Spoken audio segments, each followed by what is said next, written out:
Hi guys, welcome to True North. मेरा नाम है अनाहत कलसी and in today's lecture we are covering the current affairs for 3rd April 2024. Related जो static GK है वो cover करेंगे and छोटा सा quiz करेंगे towards the end of the lecture. तो start करते हैं। तो पहला question हम देख रहे हैं, which European nation has become the first major EU economy जिसने कि लीगलाइज कर दिया है रिक्रिएशनल कैनबिस यूज़ को?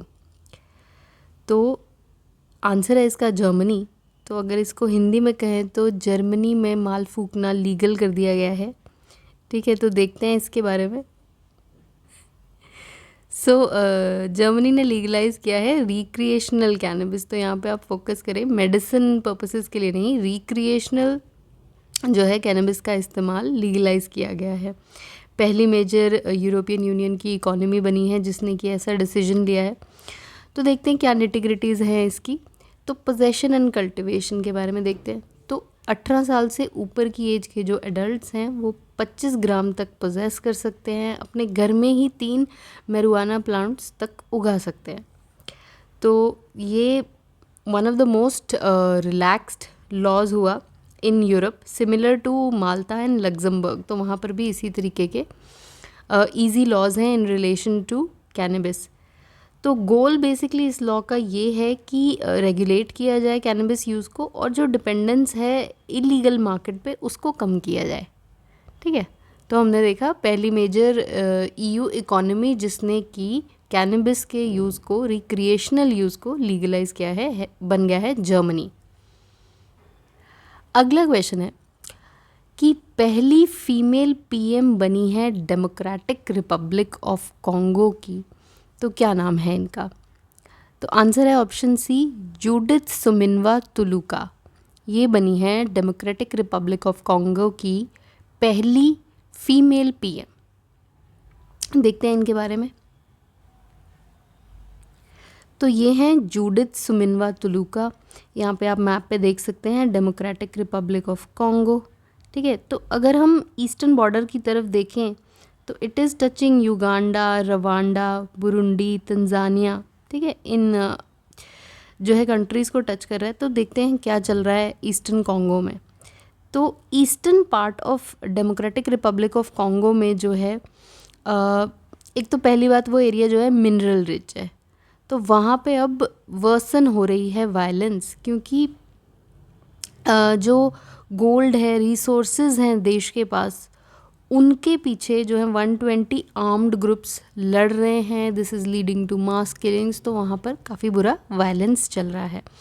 एंड इन दिस सिनेरियो जो है पहली फीमेल PM अपॉइंट हुई हैं Judith सुमिनवा तुलुका। Democratic republic of Congo की कैपिटल जान लेते हैं, ये है किंशासा। प्रेसिडेंट है वहाँ पे अभी Felix Tshisekedi, little bit of a difficult name to pronounce, Felix शिसेकेडी।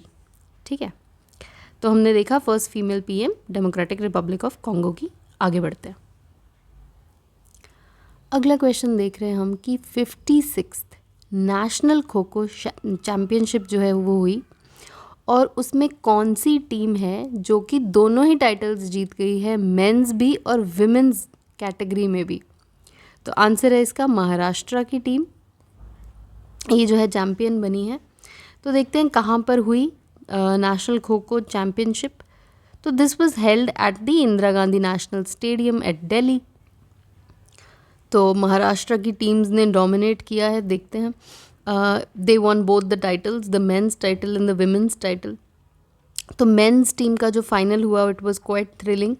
Indian railways और महाराष्ट्र के बीच में जो है फाइनल मैच था। It was a very close one, 52-50 से जो है महाराष्ट्र जीत गया। विमेंस टीम ने जो है, महाराष्ट्र की विमेंस टीम ने हराया एयरपोर्ट अथॉरिटी ऑफ इंडिया की टीम को इन दी विमेंस फाइनल, और चैम्पियनशिप जो है जीत ली। तो हमने देखा नेशनल खो खो चैम्पियनशिप में महाराष्ट्र वन बिग। आगे चलते हैं। नेक्स्ट क्वेश्चन है कि मायामी ओपन डबल्स में रोहन बोपन्ना की जो विन है इसका क्या सिग्निफिकेंस है? तो सबसे पहली बात तो मायामी ओपन में डबल्स टाइटल में जीते हैं इंडिया के Rohan Bopanna with his partner, जिन्हें हम देखेंगे अभी। तो इसका सिग्निफिकेंस क्या है? तो आंसर है कि he has reclaimed the number 1 spot in the double rankings. तो कुछ समय पहले भी he was ranked world number 1, अब फिर से जो है वो वर्ल्ड नंबर 1 हो गए हैं डबल्स की रैंकिंग में, डबल्स मेंस रैंकिंग में। तो देखते हैं मायामी ओपन। तो यहाँ पर जीते मायामी ओपन डबल्स टाइटल में, मेंस डबल्स टाइटल में रोहन बोपन्ना एंड ऑस्ट्रेलिया के मैथ्यू एब्डन। इन्होंने जो है इवान एंड ऑस्टिन को डबल्स में हराया in the final match. Significance of this win for Bopanna is कि he is now back to number 1 in the ATP doubles ranking, and also he is now the oldest ATP Masters 1000 champion at 44 to hold the top ranking। तो इन्होंने खुद के ही record को break किया है। सो इससे पहले भी when he became the world number 1 तो he had become the oldest guy to become the world number 1। तो अब उनकी एज और बढ़ गई है and again he is now world number 1, so he's broken his own world record। तो अब यहाँ पे हम देख लेते हैं कि हम यहाँ पर जो है इतना ही कवर करेंगे, क्योंकि जो टेनिस के ग्रैंड स्लैम्स होते हैं आपका AFWU यानी कि Australia open, French open, Wimbledon और US ओपन, इनको जो है हम ज़्यादा डिटेल में करेंगे, बिकॉज यू नो स्पोर्ट्स में कोई तो लिमिट होनी चाहिए कि आप कितना कवर करोगे। अब मायामी ओपन में जो है डबल्स टाइटल ही इम्पोर्टेंट है, तो इसी को हम कवर करेंगे, ठीक है। फिर ग्रैंड स्लैम्स में हम सारा कुछ देखेंगे, तो जब वो होंगे। अभी आगे चलते हैं। तो अगला क्वेश्चन है, कौन सा स्टेट जो है बन गया है the state with the max GI tagged products in India as of April 2024। तो अप्रैल में जो है इंडियन अथॉरिटीज़ ने 60 नए प्रोडक्ट्स को, यहाँ पे आप देख सकते हैं 60 नए प्रोडक्ट्स को GI टैग्स दिए हैं, मार्किंग लैंडमार्क अपने आप में ही, क्योंकि इतने नंबर ऑफ प्रोडक्ट्स को साइमल्टेनियसली इससे पहले कभी GI टैग्स नहीं मिले, ठीक है। तो सबसे ज़्यादा अब जिस स्टेट के पास GI टैग्स हैं वो है उत्तर प्रदेश, ठीक है। देखते हैं इसके बारे में। तो बहुत से स्टेट्स में कुछ कुछ प्रोडक्ट्स को जो है अभी रिसेंटली GI टैग्स मिले हैं। तो सबसे पहले तो उत्तर प्रदेश की बात करें तो 15 नए प्रोडक्ट्स को जो है GI टैग मिले हैं, और इससे जो यूपी की टोटल टैली हो गई है that has come to 69 GI tagged products, making it the top state in the number of GI tag products. इससे पहले जो लीडिंग स्टेट था दैट वाज तमिलनाडु, और तमिलनाडु के पास 58 GI टैग प्रोडक्ट्स की लिस्ट थी।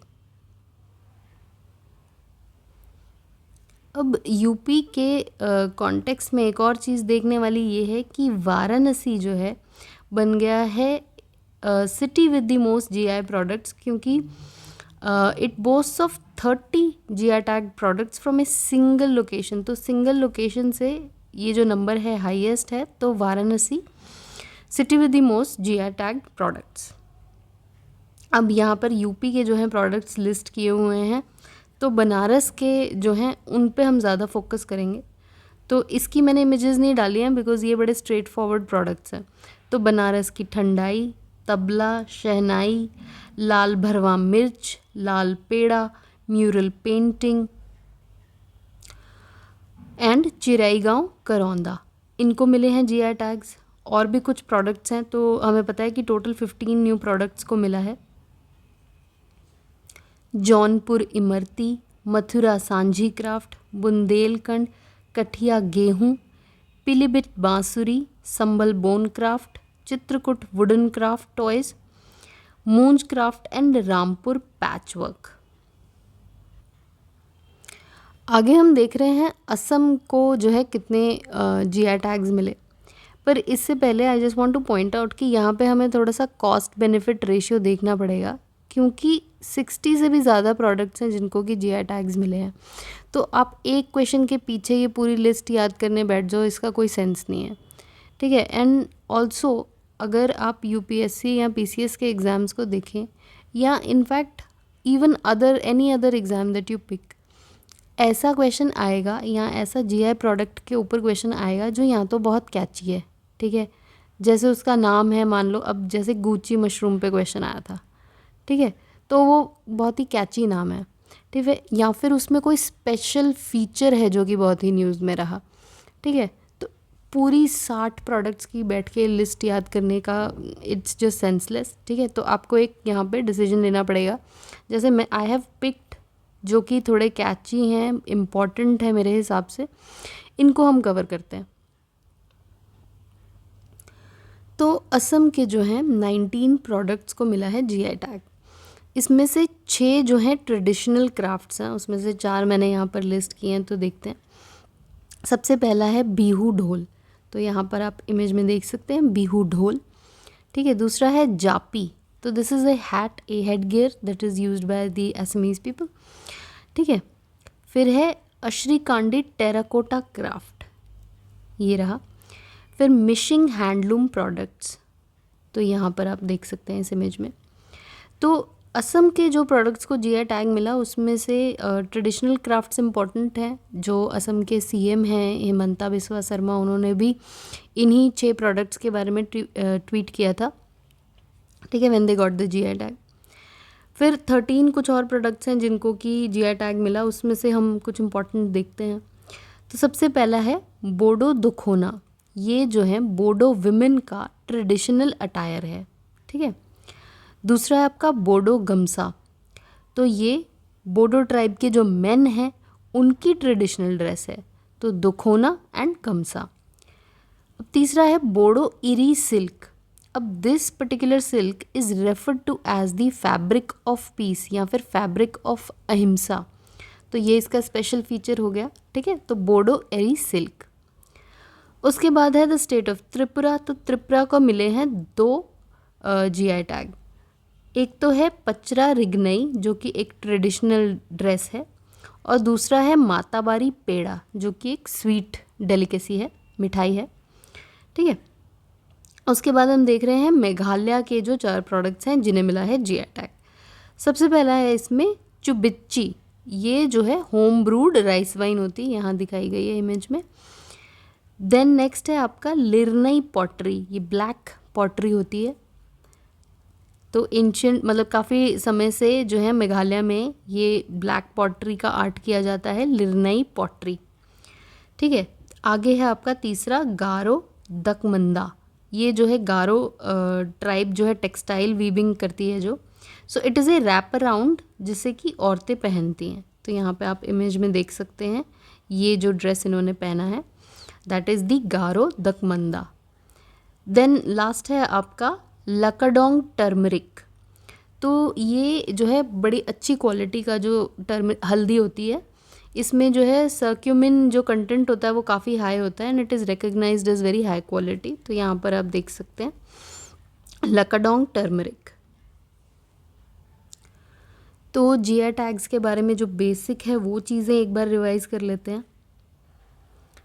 तो सबसे पहले तो जीआई टैग का मीनिंग क्या है, तो ये एक साइन है जो प्रोडक्ट्स पे दिया जाता है और ये स्पेसिफाई करता है कि ये एक स्पेसिफिक पर्टिकुलर जियोग्राफिकल ओरिजिन से आता है ये प्रोडक्ट, और इसमें कुछ क्वालिटीज़ हैं, इसकी कुछ रेपुटेशन है, ये फेमस है बिकॉज ऑफ दिस ओरिजिन। तो ये जैसे हम जीआई टैग देख रहे हैं बनारसी ठंडाई, तो वो जो ठंडाई है वो बनारस की है, ठीक है। तो ये दर्शाता है, तो जियोग्राफिकल ओरिजिन को स्पेसिफाई करता है। इशू कौन करता है इसको इंडिया में, तो जीआई रजिस्ट्री है अंडर दी DPIIT यानी कि department of industry promotion and internal trade, जो कि ministry of commerce and industry के नीचे आती है, ठीक है। अब जो एक्ट है जिसके अंदर की जीआई टैग्स दिए जाते हैं वो है geographical indication of goods act of 1999। अब तक जो है inclusive of the above 60 products की लिस्ट 635 प्रोडक्ट्स जो हैं इंडिया में उन्हें जीआई टैग दिया जा चुका है। जो पहला प्रोडक्ट था जैसे कि डेकेड्स अगो जीआई टैग दिया गया था, that was the famous Darjeeling T, ठीक है। तो हमने जीआई टैग्स के बारे में भी जान लिया, अब आगे चलते हैं। So now we coming to the miscellaneous section. सबसे पहले देख रहे हैं कि PIB की जो है नई प्रिंसिपल DG बनी है शेफाली शरण। तो ये जो है 1990 बैच की इंडियन इन्फॉर्मेशन सर्विस की ऑफिसर है। अब जो प्रिंसिपल डीजी बनता है पीआईबी का, that person is also the official spokes person of the government of India. तो यहाँ पे ध्यान दीजिए, किसी पॉलिटिकल पार्टी का नहीं या बीजेपी का नहीं, official spokes person of the government. ठीक है, तो यहाँ पे पीआईबी यानी कि प्रेस इन्फॉर्मेशन ब्यूरो के बारे में भी देख लेते हैं। तो ये नोडल एजेंसी है गवर्नमेंट ऑफ इंडिया की under the ministry of information and broadcasting, और ये जो है इंफॉर्मेशन डिसेमिनेट करती है जो गवर्नमेंट की प्लान्स हैं, पॉलिसीज़ हैं, अचीवमेंट्स हैं उनके ऊपर। ठीक है, तो प्रेस इन्फॉर्मेशन ब्यूरो की प्रिंसिपल डीजी डायरेक्टर जनरल बनी है शेफाली शरण। आगे हम देख रहे हैं स्कॉच ईएसजी अवार्ड। ठीक है, तो environmental social and governance award, Skoch award, ये जीता है आरईसी ने। तो आरईसी है आपकी रूरल इलेक्ट्रिफिकेशन कॉरपोरेशन लिमिटेड। ठीक है, ये एक पब्लिक सेक्टर एंटरप्राइज है under the ministry of power, और कुछ ना कुछ रीज़न से ये न्यूज़ में रहती है, तो ये इंपॉर्टेंट है, इसको देख लेते हैं। तो स्कॉच ईएसजी अवार्ड मिला है आरईसी को, कौन सी कैटेगरी में? अब मिला है for its efforts in the renewable energy financing category. तो आरईसी जो है एक्टिवली सपोर्ट करती है ग्रीन इनिशिएटिव्स को, और ऐसे डेवलपर्स से के साथ काम करती है जो कि सोलर, विंड, स्टोरेज, इस तरीके के क्लीन सेक्टर्स में डील करते हैं। तो एक्टिवली जो है सपोर्ट करती है रिन्यूएबल एनर्जी को फाइनेंस करने में, तो उस कैटेगरी में इसे जो है सम्मानित किया गया है। स्कॉच ईएसजी अवार्ड्स जो हैं ऑर्गेनाइजेशंस को दिए जाते हैं, वो environmental, social and governance practices के लिए। ठीक है, अब आरईसी के बारे में मैंने आपको बताया कि public sector enterprise under the ministry of power, और एक ये महारत्न कंपनी भी बन चुकी है। अब इसका की फंक्शन है ही ये कि ये इंफ्रास्ट्रक्चर प्रोजेक्ट्स के लिए लोन देती है to government and private companies. ठीक है, rural electrification corporation limited, REC। आगे चलते हैं। So India has achieved 1 billion tons of coal production for the first time. तो ये इम्पॉर्टेंट है क्योंकि अभी कोल प्रोडक्शन इन इंडिया थोड़े समय से न्यूज़ में चल रही है। ठीक है, तो इंडिया का जो कोल एंड लिग्नाइट प्रोडक्शन है, for the first ever time it has surpassed 1 billion turns. तो देखते हैं, तो फाइनेंशियल ईयर 2024 में जो है the production was at 1039.57 million turns. ठीक है, तो 1000 MT को क्रॉस कर गया है, 1 बिलियन टन को क्रॉस कर गया है। आगे चलते हैं, तो आगे हम देख रहे हैं इंटरनेशनल ईयर ऑफ मिलेट्स। तो हमें याद ही होगा कि 2023 को जो है यूएन ने डेजिग्नेट किया था as the international year of millets. ठीक है, यूनाइटेड नेशंस की जनरल असेंबली ने, following a proposal by the Indian government. तो हमारी ही सरकार ने ये प्रपोजल रखा था कि 2023 को as the international year of millets celebrate किया जाए, रखा जाए, ताकि मिलेट्स का प्रमोशन हो सके। ठीक है, इंडिया जो है 5th लार्जेस्ट प्रोड्यूसर है मिलेट्स का। ठीक है, तो अब जो है इसकी क्लोजिंग सेरेमनी हुई 2023 की क्लोजिंग सेरेमनी।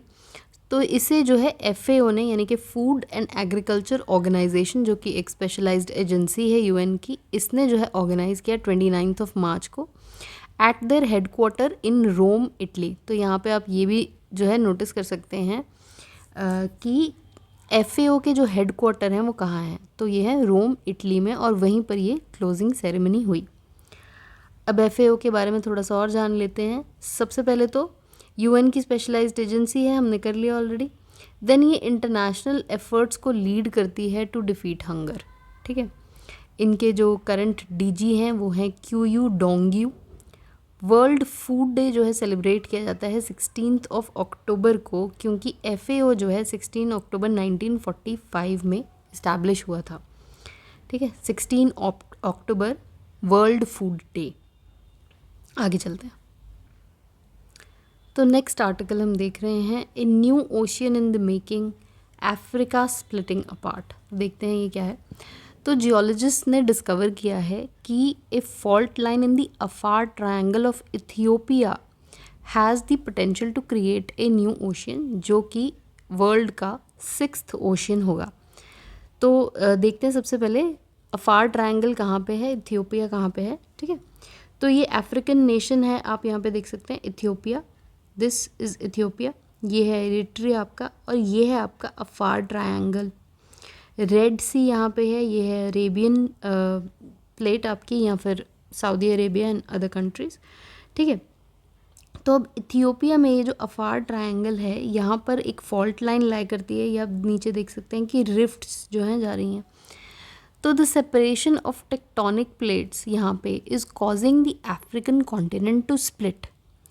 अब स्प्लिटिंग जो है प्राइमरीली इफेक्ट करेगा ईस्ट अफ्रीका को, ठीक है, यानी कि ईस्टर्न जो देश हैं, और एक नया इंडिपेंडेंट कॉन्टिनेंट जो है बन जाएगा। But this of course is not in the near future, ये बहुत डिस्टेंट फ्यूचर में है।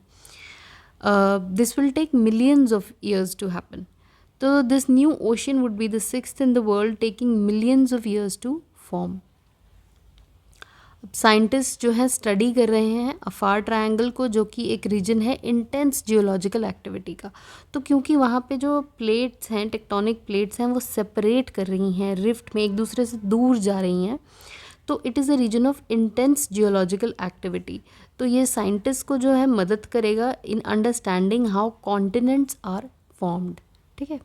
तो हमने देखा सिक्स्थ ओशियन जो है पॉसिबल है, ऐसा कहा है जियोलॉजिस्ट ने। तो इथियोपिया में है अफार ट्रायंगल। तो यहाँ आपकी नूबियन प्लेट है, ये आपकी अरेबियन प्लेट है, ठीक है। आगे चलते हैं। तो आज के लास्ट आर्टिकल पर आ गए हम।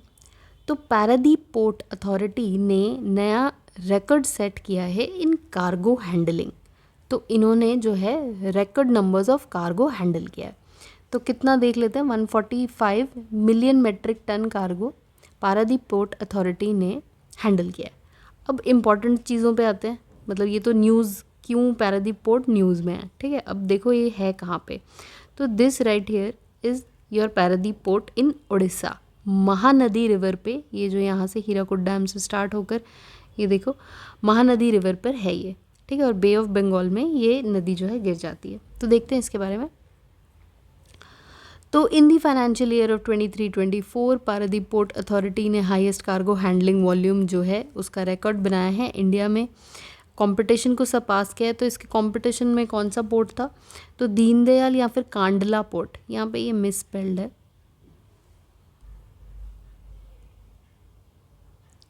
कांडला पोर्ट ऑफ गुजरात जो है उसको भी सरपास किया है। अब लोकेशन का भी एडवांटेज है पारादीप पोर्ट के पास, क्योंकि इंडिया के ईस्टर्न कोस्ट पे लाया करता है at the meeting point of Mahanadi river and bay of Bengal, और ये एक नेचुरल डीप वाटर पोर्ट है, ठीक है, Paradip port. So now we coming to the best part, थोड़ा सा क्विज सॉल्व करते हैं। सबसे पहला क्वेश्चन है कि प्रेस इंफॉर्मेशन ब्यूरो का जो है प्रिंसिपल डायरेक्टर जनरल किसे बनाया गया है, हु हैज़ अज्यूम्ड चार्ज।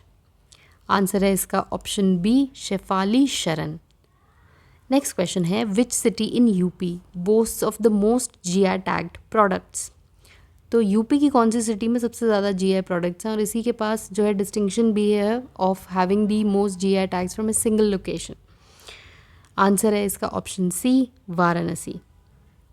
तीसरा क्वेश्चन है the Skoch award recently recognized a company उनके आउटस्टैंडिंग वर्क के लिए in the category of financing renewable energy projects, ठीक है। तो किसने जीता है ये Skoch award in this category. तो आंसर है इसका option B, REC rural electrification corporation limited, जो कि एक महारत्न कंपनी है, पब्लिक सेक्टर एंटरप्राइज है। आगे चलते हैं। I feel I enjoy solving these questions more than anyone. So coming to the fourth question. So the closing ceremony of the International Year of Millets 2023 was held in which city? तो answer है इसका option D, Rome Italy, जो कि FAO के headquarter हैं। Which organization declared 2023 as the International Year of Millets? तो ये थोड़ा सा ट्रिकी हो सकता है ऑप्शंस में से, क्योंकि you can get confused between FAO and UNGA, पर हमने स्पेसिफिकली पढ़ा था कि ये जो अनाउंसमेंट थी या ये जो डिसीजन था, this was taken by United Nations general assembly. उसके बाद सिक्स्थ क्वेश्चन है the Afar triangle is a geological hotspot known for its volcanic activity and extreme heat. अब ये कौन से ईस्ट अफ्रीकन देश में जो है लाई करता है अफार ट्रायंगल? तो आंसर है इसका ऑप्शन बी, इथियोपिया। अगला क्वेश्चन है, who has become the world number 1 in men's ATP doubles world rankings? तो आंसर है इसका ऑप्शन बी, इंडिया के Rohan Bopanna. Last question for the day is, which port in India has achieved the highest cargo handling volume in the financial year of 2023-24? तो answer है इसका option सी, Paradip port. कहाँ पर है ये? उड़ीसा में। Now here's 2 questions for you to test your knowledge. तो अगर आपको कल का लेक्चर आपने पढ़ा हो तो आप इनको आंसर कर पाएंगे इजीली। पहला क्वेश्चन है, who has received the Balbir Singh award for women's player of the year in the 6th hockey India awards of 2023? Options हैं आपके, वंदना कटारिया, सलीमा टेट, सुशीला चानू या फिर रानी रामपाल। आप कमेंट्स में इसका आंसर करके बताइए।